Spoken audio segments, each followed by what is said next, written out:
Bulan Ramadan memiliki keistimewaan karena di dalamnya ada suatu malam turunnya Al-Quran. Maka sangatlah bersyukur bila seorang hamba dapat menyelesaikan sholat berjamaah di malam pertengahan Ramadan ini.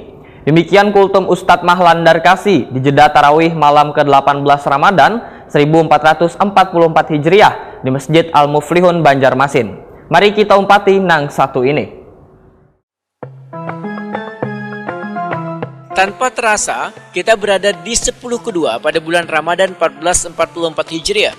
Maka sangatlah bersyukur bila seorang hamba dapat menyelesaikan sholat berjamaah di malam pertengahan Ramadan ini. Sehingga sholat berjamaah ini haruslah terus ditingkatkan di luar bulan Ramadan atau di bulan-bulan berikutnya.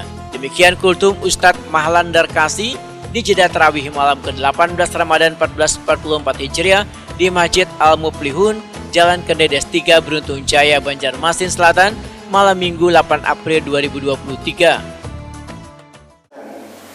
Pada kita lahir dan batin untuk dapat menyelesaikan sholat berjamaah di masjid kita ini. Tapi bukan berarti hanya bulan Ramadan kita berjamaah. Hendaknya lebih ditingkatkan di luar pada bulan Ramadan. Ustadz Mahlan Darkasi memadahkan bulan Ramadan memiliki keistimewaan karena di dalamnya ada suatu malam turunnya Al-Quran. Bagi yang membaca Al-Quran akan diberikan imbalan pahala yang sangat luar biasa dikarenakan setiap hurufnya mendapatkan 10 kebaikan. Ustadz Mahlan Darkasi mengajak jamaah berlomba-lomba untuk mendapatkan kebaikan tersebut dengan rajin saban hari membaca Al-Quran. Karena sangatlah merugi bagi orang yang kadang memanfaatkan waktunya untuk membaca Al-Quran. Seandainya kita di dalam sehari semalam dalam bulan Ramadan ini kan usaha banyak-banyak, rata-rata membaca Al-Quran sebanyak 15 baris setengah halaman Al-Quran. Kelihatan bang awal kira setengah baris itu kurang lebih 30 huruf, maka totalnya adalah 450 huruf. 15 baris itu satu baris terdiri dari kurang lebih dari 30 huruf baris. Nah, jadi dikalikan 30 berarti 450 huruf yang kita dapatkan dalam separuh dari Al-Quran, satu halaman dari Al-Quran itu.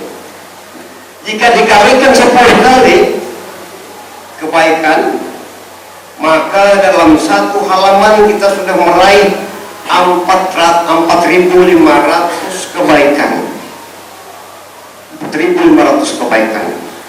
Subhanallah. Seandainya kita tidak melaksanakan membaca Al-Quran, rugi rasanya.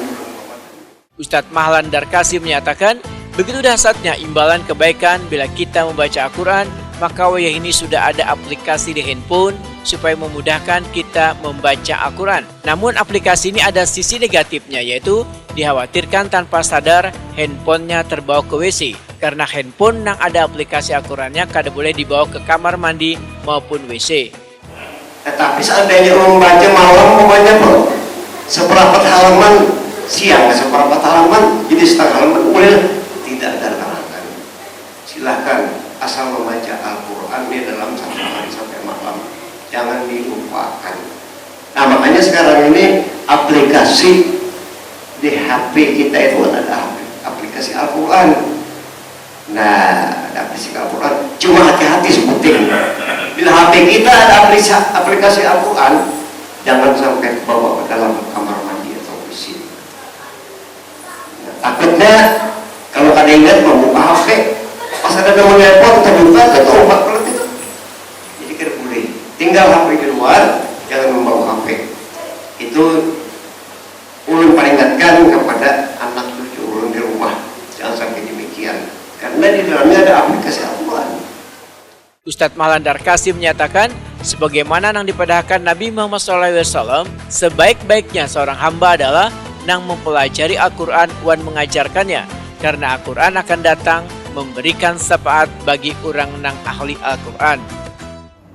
Jadi mempelajari Al-Quran itu bukan hanya untuk kita, diajarkan ulang waktu baik sebaik-baik manusia ya Rasulullah.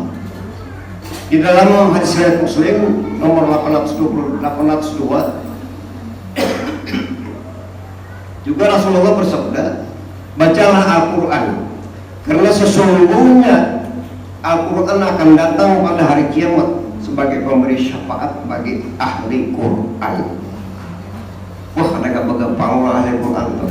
Al-Quran datang memberi syafaat, pertolongan yang diberikan oleh Al-Quran. Entah dalam bentuk apa kita akan tahu, karena itu adalah haknya Allah. Kita tidak bisa mengetahuinya. Ustadz Mahlan Darkasi mengingatkan jamaah untuk selalu membaca Al-Quran di setiap waktu agar mendapatkan pertolongannya wayah di akhirat kelak.